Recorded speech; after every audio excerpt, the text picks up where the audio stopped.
Hello student, প্রণতি academy চ্যানেলে তোমাদের সকলকে স্বাগত জানাই। আমি একটি সংস্কৃত গল্প বাংলায় সুন্দরভাবে অনুবাদ করে শোনাচ্ছি। তোমরা ভিডিওটি স্কিপ না করে শেষ পর্যন্ত দেখতে থাকো। গল্পটি হলো কৃষ্ণ সর্প নকুল কথা, অর্থাৎ একটি কালসাপ এবং একটি বেজির কথা, অর্থাৎ কাহিনী বা গল্প। তো চলো দেখো।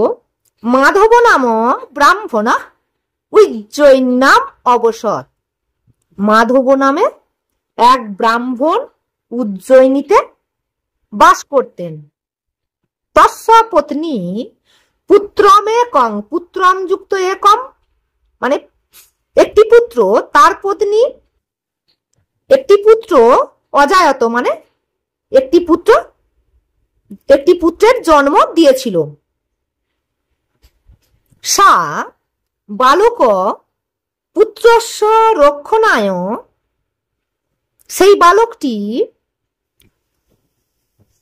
বা সেই বালক পুত্রের রক্ষণাবেক্ষণের জন্য ব্রাহ্মণম বস্থাপ্য ব্রাহ্মণকে রাখিয়া স্নাতুং নদীং প্রতি চলিতা। এখানে তার পত্নী পুত্র সন্তানটির রক্ষণাবেক্ষণের জন্য ব্রাহ্মণকে অর্থাৎ তার স্বামীকে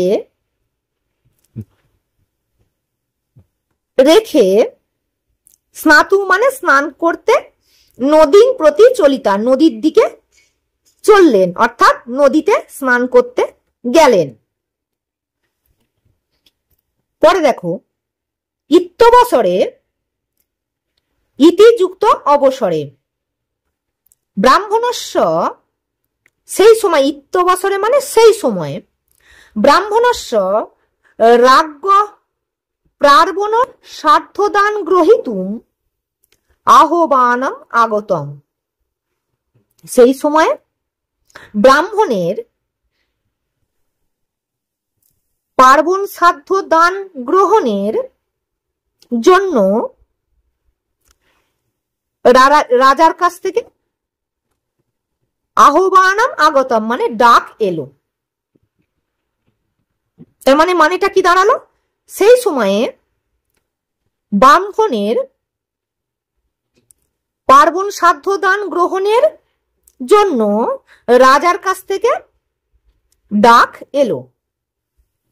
কোটেশনের মধ্যে বিলম্বে কার্যহানি স্যাত, দেরি করলে কার্যের ক্ষতি হবে, ইতি বিচিন্ত এই চিন্তা করে, সব ব্রাহ্মণ সেই ব্রাহ্মণটি পুত্রবৎ পালিতং পুত্রের মতো পালিত নকুলটিকে অর্থাৎ বেজিটিকে পুত্রস্য রক্ষণে তার পুত্রের রক্ষণাবেক্ষণের জন্য নিয়োজ্য মানে নিযুক্ত করিয়া রাজ্ঞ সমীপে অগচ্ছত, রাজার নিকট গেলেন। তাহলে মানেটা কি হলো? বিলম্বে কার্যহানি স্যাত মানে দেরিতে গেলে কার্যের ক্ষতি হবে, ইতি বিচিন্ত এই চিন্তা করে সব ব্রাহ্মণ সেই ব্রাহ্মণটি পুত্রবৎ পালিতং পুত্রের মতো পালিত বেজিটিকে পুত্রের রক্ষণাবেক্ষণের জন্য নিযুক্ত করে রাজার নিকট গেলেন। অত মানে তারপর সুপ্তং বালকং কৃষ্ণ সর্প এক দ্রষ্টুং মাগত, তারপর ঘুমন্ত বালকটিকে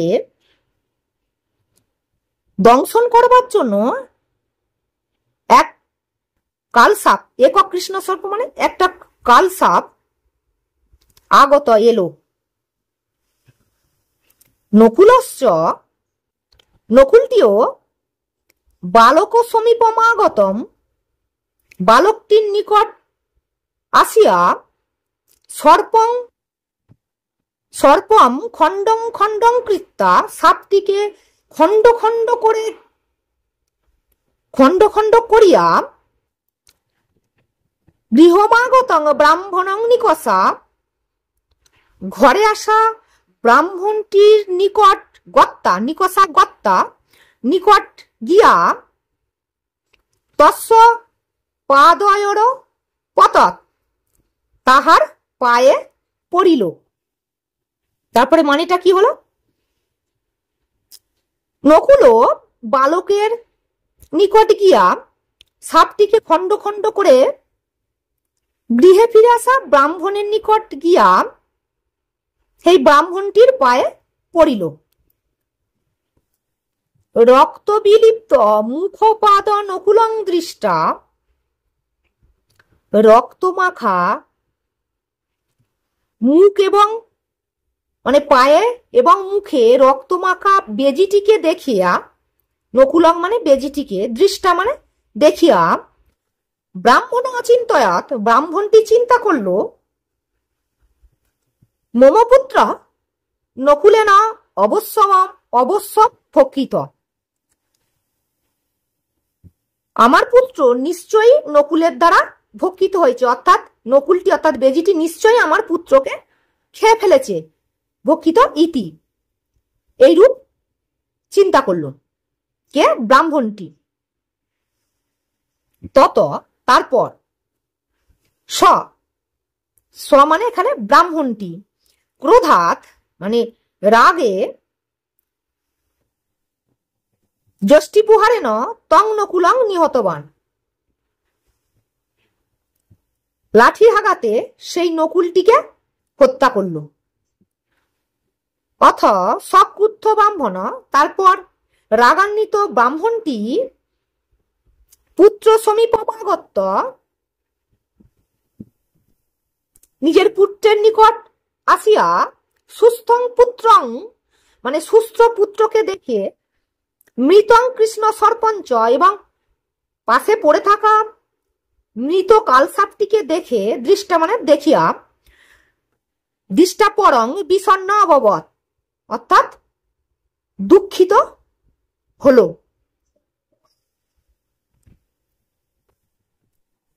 অথ আবার দেখো মানেটা কি বলছে? অথ সক্রুদ্ধ ব্রাহ্মণ, তারপর ক্রুদ্ধ ব্রাহ্মণটি যখন তার পুত্রের নিকট এলো, তখন সুস্থ পুত্রকে দেখে এবং তার পাশে পড়ে থাকা কালসাপটিকে দেখে